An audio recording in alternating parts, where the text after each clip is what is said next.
Hello children, how are you all? I hope you all are hale and hearty, you all are fit and fine. My name is Tanish Sharma and I welcome you all to the Knowledge Plan powered by Physics Wallah in the Succeed Ultimate Recap batch. Today we are going to start the chapter of economics, that is the Story of Village Palampur. This is the first chapter we'll complete in one shot and in less minutes. Let us get started with the chapter, and hereby we're going to understand the targets, we'll do the introduction, we'll do the factors of production, we'll understand land as a factor of production, we'll understand labor as a factor of production, then we'll understand capital as a factor of production, and then we'll understand the non-farming methods.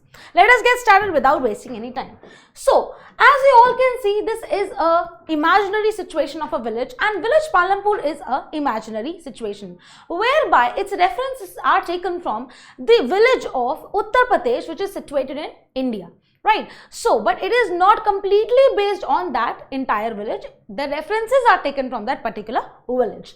Alright. And one more thing we need to understand, this village Palampur is an imaginary village taken for the reference to make you all study the factors of production and what production activities take place in a particular village. So, this village is we can say settled. It has all the we can say well developed roads are there. We have transportation. So, everything is well developed. So, first of all we'll talk about, we have well developed system of roads. Well developed system of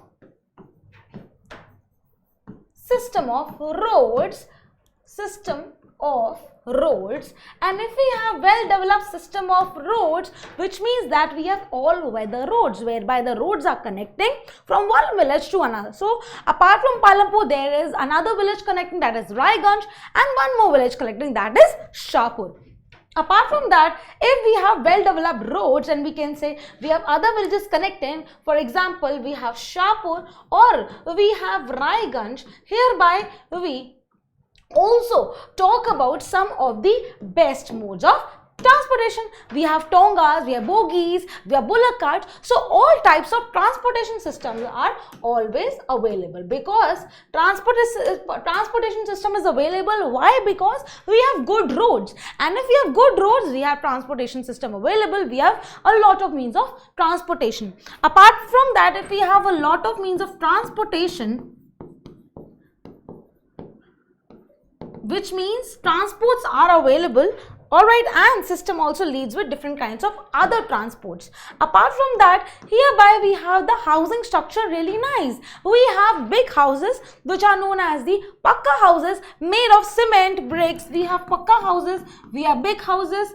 Okay, Pakka houses means that we have houses made of cement, we have made houses made of bricks, and which are made of concrete material. On the other hand, there are some people who are living in the Kacha house as well, and Kacha house means that they are not made up of the concrete material, they are made up of simple material like straws, like bamboo sticks, etc. And these are not as strong as the Pakka houses. So we have Kacha houses in this particular village. Apart from that, we see a very we can say a blessing in all the villages. We can see electricity. So electricity is there, and this particular type of electricity is available in the entire village. So they do not have to struggle for the electricity. In most of the villages, if we see in India, electricity is a major concern, but this particular village is blessed with electricity. Now, as we all know, in village most of the activities take place through farming. So when we talk about this farming, hereby we need irrigation. So irrigation system and the water connection are also very nice in this system. So everything is really nice. Irrigation system, we have hand pumps, we have pumps here. So we do not have to dwell the water manually. We have pumps here, so the water can be dwelled. And apart from that, this particular village has schools, primary school. This particular village has school, we can say primary schools. Okay, and they have health centers as well. So apart from 2 primary schools and 1 high school, we have schooling system really well. Okay, we have schooling system really well, and apart from schooling system, we have schools available, and apart from that, we have clinical dispensaries available and hospitals available in this particular village. So basic amenities, when we talk about the rural areas, all the basic amenities we can find in this particular village, which obviously is a blessing. Now this particular village, we have an introduction of the entire things entire things and facilities which are available in any village, and if these facilities are available in your village, which means you are blessed with a good village. So now Palampur is definitely an imaginary village which has taken from the references from the village of the Western UP, which is a state in India. Now our major concern is why are we studying this particular village? First, we'll understand the village more closely. So first, we have this village has about 450 families belonging to different castes. As I told you, like we have two types of houses in this particular village. One is Kacha house and the other type is Pakka house. So 80 upper caste family own the majority of the land. Now hereby we are talking about 80 upper caste families who own the majority of the land, which means that land is not equally distributed. Only 80 upper caste families have the majority of the land. What about the rest? And obviously this particular houses they are made of Pakka houses. Their houses, some of quite large, are made up of brick with cement plastering, which means they are living in the Pakka houses. They are living in the Pakka houses. Then the SCs comprise of 1/3 of the population and live in the corner of the village, and is much smaller houses, much made up of mud and straw, which means they live in the Kacha house. So hereby we understood why there are distinguished two types of houses. One type is for the people who are living in the Pakka house, and these are 80 people who are upper caste and they own the majority of the land. And then we have the other people who are living at the corner of the village and they are living in the Kacha houses. They do not have the entire land. So there is a distinguish, we can say this thing is divided among the houses and the area and the land which they live in. Next point, if we talk about this Palampur village resemble a village of the western part of the state of UP, and UP is the state of India. Okay, we are referring to India as a whole. Now major concerns are here. What is actually their main activity? How are these people earning? Let us see. These people are earning through the farming.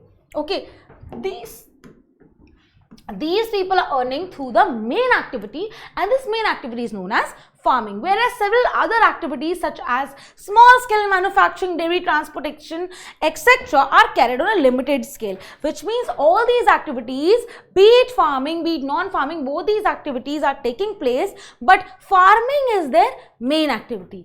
These production activities need various type of resources, okay, natural resources, man-made resources, human efforts, money, etc. Now as we read through the story of village Palampur, we will get the various resources combined to produce the desired goods and services in the village.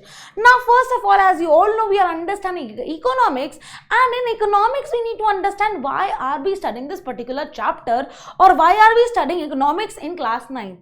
What is the main object of earning? What is the main objective of learning economics? How does economics as a subject helping us? So the only reason when we talk about this is what is the main aim of production. Okay, what is the aim of production? So basically when we are studying economics, we need to understand that we are doing production activity. Okay, we are doing some activity, and that activity is leading us to the production in economics.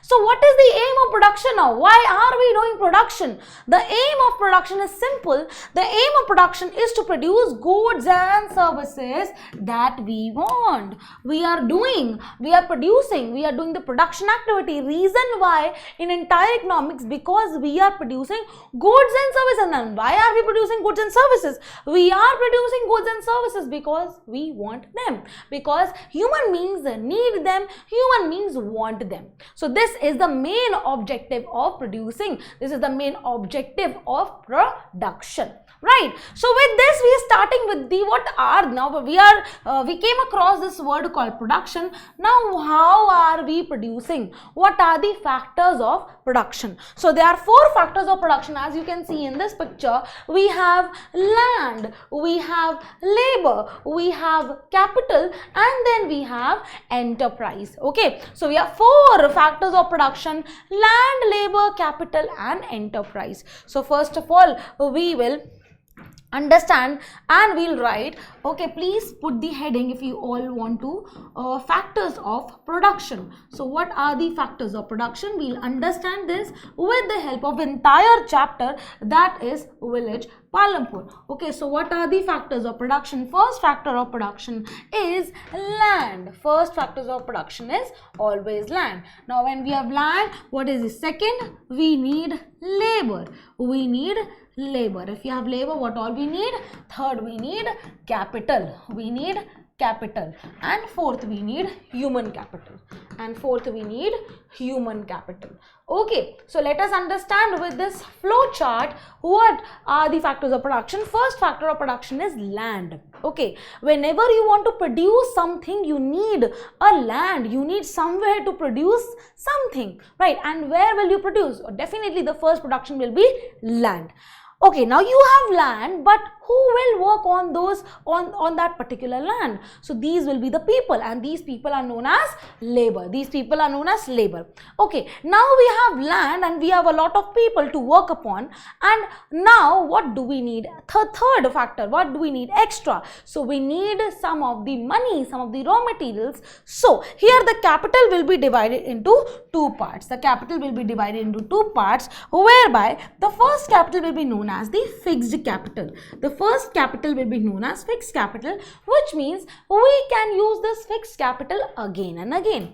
We can use this particular thing again and again. Now what is this fixed capital we are using again and again? These can be some of the fixed things like machines, like tools. Okay, these can be machines, or these can be some of the tools which we have to use it, which we can use it again and again, because first of all they're expensive, and secondly we can use them again and again because they have some of the qualities. For example, if I have to make a cotton t-shirt and I have set a factory which is having a lot of machines, which the particular factory is having a lot of machines from turning the cotton into yarn, a thread.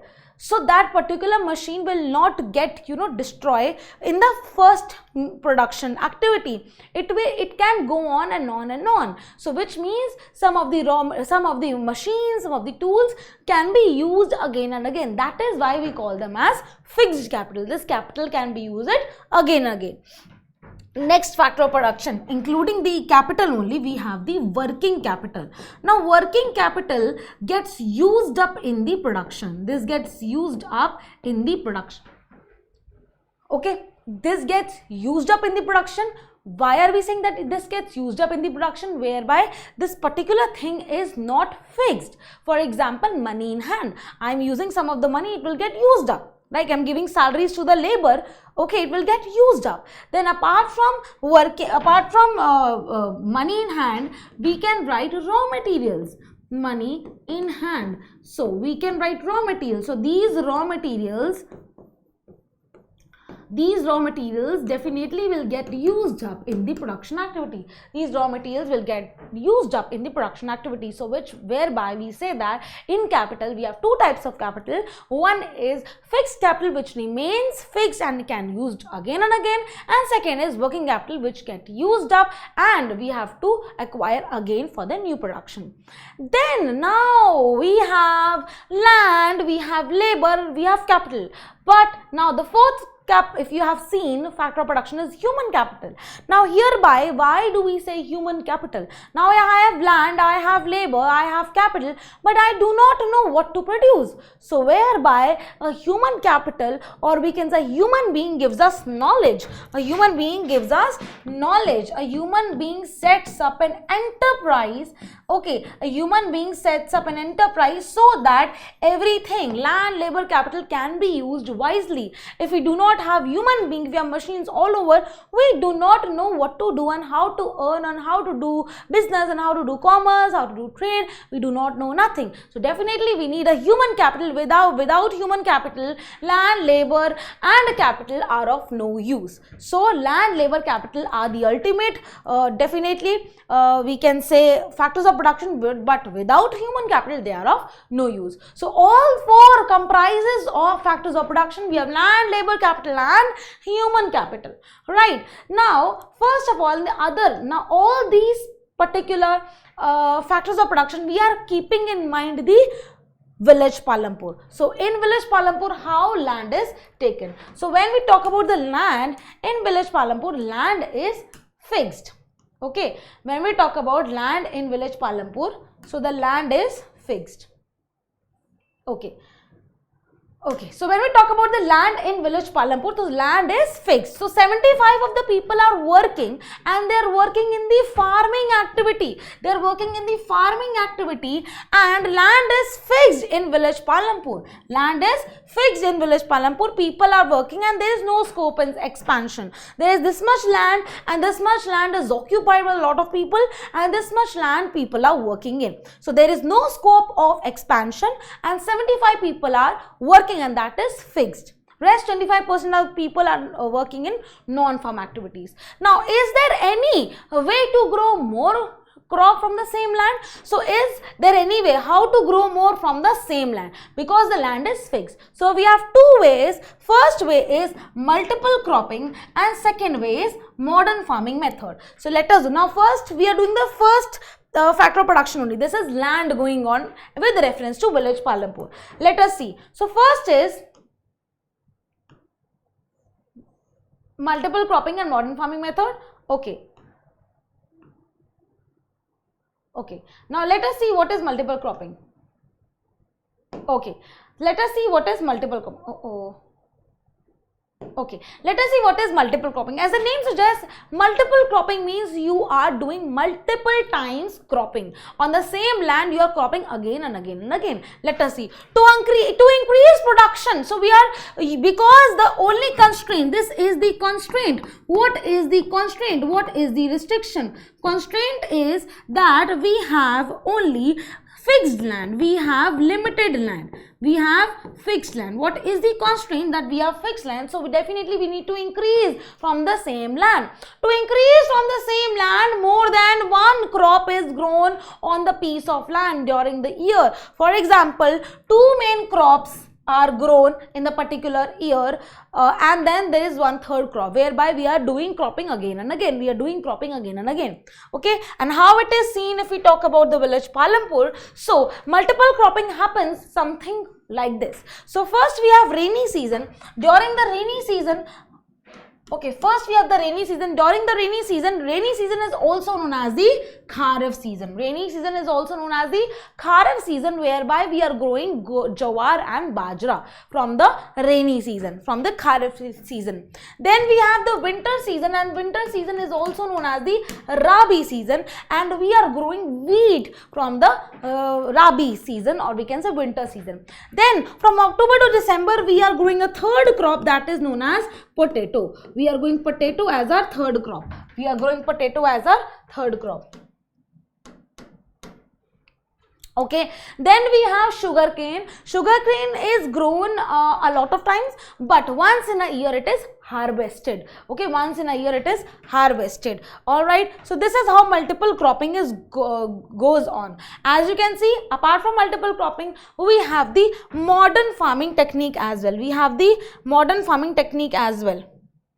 Okay, so if we see the modern farming technique, what is modern farming technique? Modern farming technique means we have different types of seeds which are known as high yield variety seeds. Now what is a yield? First we need to understand what is a yield. So a yield is a measured, okay, what is yield? Yield is measured as crop produced on a given piece of land. It is a crop production on a given piece of land during single season. Okay, now we see because of the coming up of the modern farming method,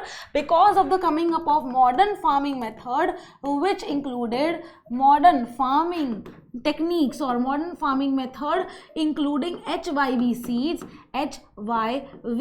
seeds, this led to the green revolution. This led to green revolution, which means it led to a growth of a lot of crop, and it gave a good yield, which means it gave a lot of production. Okay, till mid 1960s, the seeds used cultivation were traditional ones. So the older ones were known as traditional ones, which have low yields, which have low crop production. Okay, traditional seeds needed less irrigation because they needed less irrigation. Okay, farmers used cow dung and natural manure as fertilizers. All these were readily available with the farmers who do not have to buy them. So it was more convenient for them. But modern farming techniques included, we'll see modern farming techniques included high yielding variety seeds, which gave them high yield. High yield means more production, more crop production, more crop production. Okay, and this produced greater amounts of grain on single plant. So on single plant it gave a great amount of production, and these are magical seeds known as HYV seeds. Now HYV seeds, along with irrigation, a lot of irrigation, more irrigation, okay, chemical fertilizer and pesticides gave gave a good yield. But this thing actually had a very bad effect on the land. HYV seeds, irrigation, more irrigation, fertilizers, pesticides, okay, this combination of everything, okay, gave, we can say, green revolution, gave us green revolution. Okay, gave us green revolution. But for some of the farmers it was very expensive, because irrigation, you need to plant up more pumps and everything, chemical fertilizers, you need to buy them, pesticides, you need to buy them. But farmers, most of the farmers were not so happy buying, because the traditional ones used natural manure, natural cow dung as a fertilizer, right? But these coming up of HYVCs, they were expensive, more irrigation again expensive, chemical fertilizer again expensive, pesticides again expensive. But this gave us the green revolution, and the yield earlier with traditional seeds, it was 1300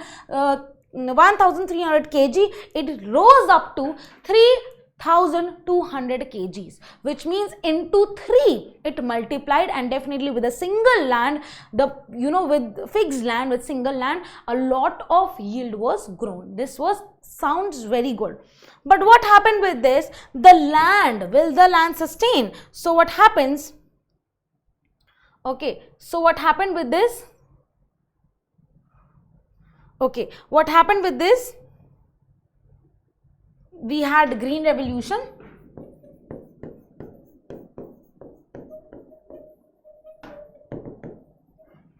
Okay, but where we had in Punjab, these are the states of India. Some of the states of India, Indian states, which got green revolution. Okay, then we have Punjab, Haryana,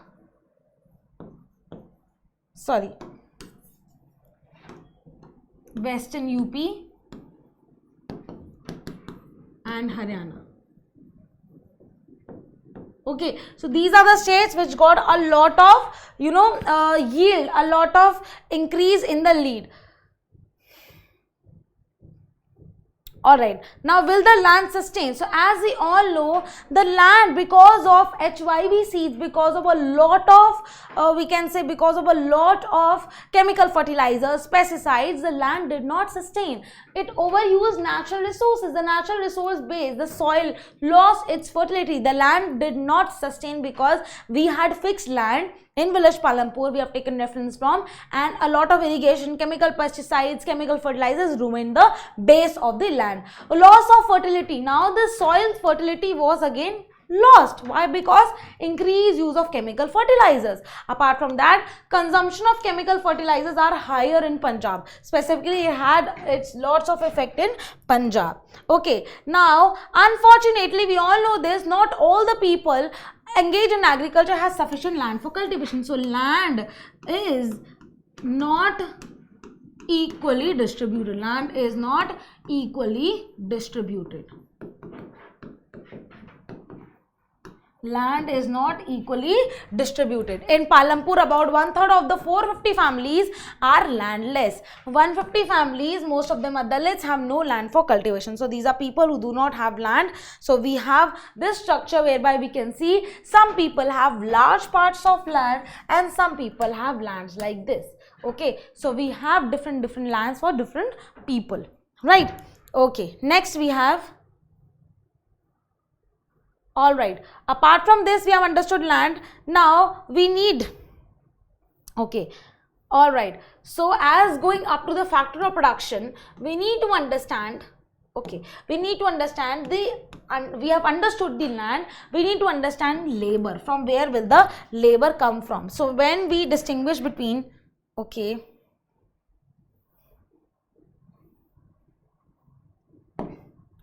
okay, so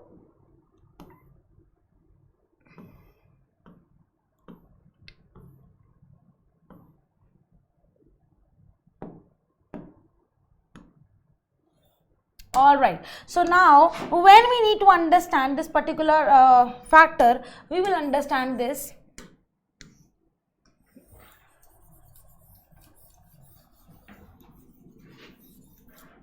Okay, now we are going to understand what kind of labor will be there. Now we are going to understand what kind of labor will be there. Okay, we are going to understand labor. Okay, now we have understood land with a lot of things. Now labor in the case of village Palampur. Now labor, we have understood land. Now who will become labor? As we all know, we have 1/3 of the families who are landless. Okay, so some of the people who have, okay, who are landless people, okay, who are landless people or landless families, okay, those who have no land, okay, they have no land, so this will serve as the labor. The first aspect will be this will serve as the labor. Apart from that, those people, those families who have small plots of land, okay, those people who have small plots of land, they will also work as laborers, they will also work as land laborers. So these are the people who will work as land laborers. Okay, landless families, those who do not have land, they cultivate someone's other's land. And second category will be small plots, people, families, those who have small plots. Families, those who have small plots will be the one who will provide as laborers. Okay, now the third part, if you remember, we worked on the capital. We understood the capital. From where will be the capital come from? From where will be the capital come from? We have two types of capital, fixed capital and the working capital. Now hereby, as we all know, there is one category of people who are known as people, okay, families, those who have big lands, okay, family, those who have big lands, and these big lands who families who all are having, they are known as big landowners, they are known as big landlords, or they are known as big landlords, or they are known as okay, I'll erase once again. Okay, so these are the families. Okay, so these are the families who are known as those who have big lands. They are known as landlords or landowners. Okay, so they are the people, those who provide with the money, they will lend their money. Okay, these are the same people, they will lend their money. And people, those who are landless laborers, we write here landless laborers, people who have land, they are landless or they have small plots, they will take the money from them, so they will take the capital from them. So capital is somewhat borrowed, capital is borrowed from the big landowners and they will lend the capital, right? And how come they have a lot of capital? Because they have big lands, right? Because they have big lands, or we can say they have large lands. They have large lands, they earn from this large land, they earn from this large land. Some of the production they keep it for their eating purposes, for their consumption, and the rest, which is known as the earnings, the crop. Okay, so that surplus crop will be sold in the market. That surplus crop will be sold in the market. Whatever will be sold, the profit they will have in their they will have this profit in their pocket, and this profit will serve as what they will lend. That is known as the capital.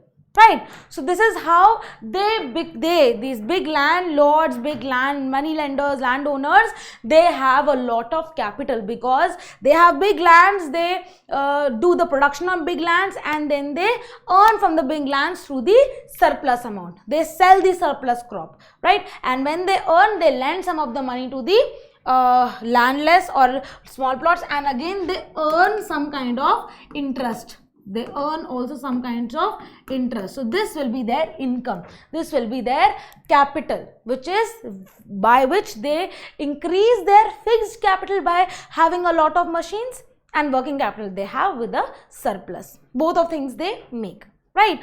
Now, next part we are discussing, whereby we have non-farm activities. Okay, so only 25% of the people working in the Palampur are engaged in non-farm activities other than agriculture. Now they have only 4 types of non-farm activities: dairy, transportation, small scale industry, and the last one is we have shopkeeping. So first is dairy, the other common activity whereby the milking is happening from the cows, and the milk is sold in other nearby villages. Milk is sold in nearby villages, and these villages can be, as I told you, Shahpur and Raiganj. Okay, and Raiganj. They are sold in the nearby villages. These are known as dairy farming. Apart from that, there are small scale manufacturing, whereby people utilize their small shops, small areas, okay, and do some kind of manufacturing. They set up some kind of factory, set up small factories, and these factories can be, we can say, how are they keeping with the manufacturing? They are setting up some machines.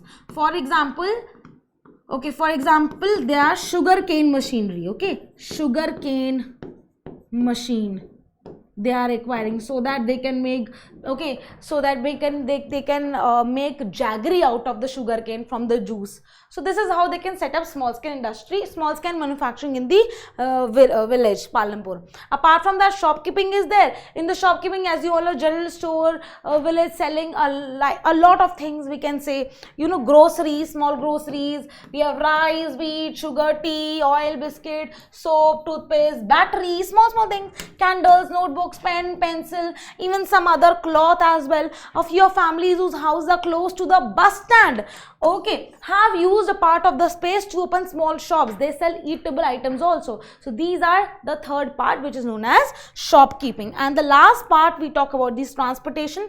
As we have seen in the village Palampur, there are well developed system of roads. Okay, there are well developed system of roads. Okay, and if they are good roads, and they also have a lot of means of transport. Okay, they have means of transportation system, so they carry either goods, okay, goods from one place to another,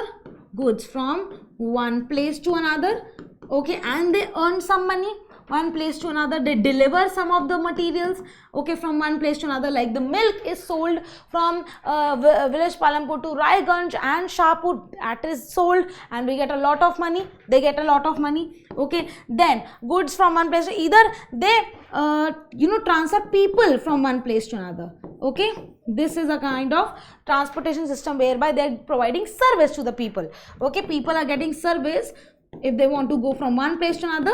Okay, this is happening with the case of transportation. They give some money regarding that. So these are the 4 non-farm activities performed in village Palampur. I hope this was easy for you, nothing was difficult, and we have done the revision recap of the entire chapter of village Palampur. I hope you really liked it. Bye bye children, see you next time.